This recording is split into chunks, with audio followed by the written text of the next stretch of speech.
Here's a one-word summary of the local real estate markets during September. Unseasonable. I'm David Stark and welcome to the East Bay Real Estate Weather Report. Historically, the number of homes for sale peak during the summer months. As the kids go back to school, most real estate markets cool off. But not this year. Let me show you, starting with the 880 corridor. The number of homes for sale has been increasing just about everywhere since June. And compared with last September, inventory is way up in both the smaller and larger communities. Examples: big percentage increases in Fremont, 169 units, Newark, 63 units, and San Lorenzo, 29 units for sale. Yeah, more supply along 880, but that just hasn't translated into more sales yet. Sales in most communities peaked between June and August, and with a few exceptions, sales are down compared to last September. Those exceptions: Fremont with 119, San Leandro with 55, and San Lorenzo with 18 sold. So, what's putting the brakes on sales? Yeah, it's prices. Now, there have been a few drops. Prices in Albany, Castro Valley, and San Lorenzo were all down, but prices were up everywhere else compared with last September. The big jumps were in Newark, 950, and Oakland is now 805. Union City way up to more than 1 million. Next up, West Contra Costa County. More homes for sale, up since June and way up since last September. Big increases in Hercules with 40 for sale and Richmond with almost 120 for sale.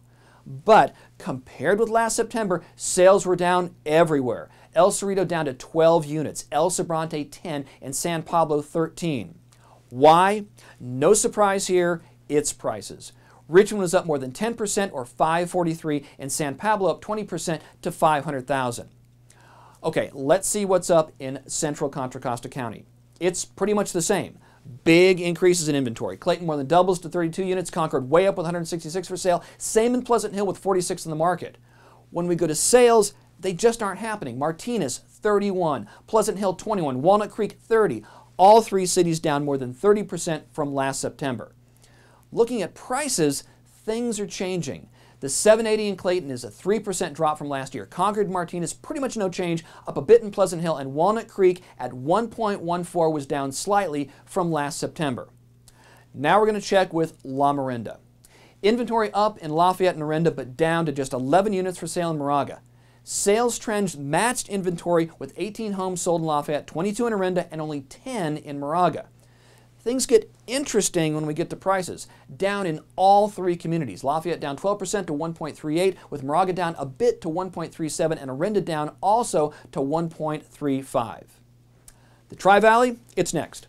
More unseasonable inventory. Homes for sale up everywhere but Alamo. Massive increase in Livermore with 138 in the market. Danville, Dublin, Pleasanton, San Ramon, all up more than 30%. Now, getting to homes sold, like other areas, a drop from last year. Pleasanton was the exception with 50 sold, a big jump from last September. But big drops everywhere else. Dublin down to 27 units and only 61 sold in Livermore.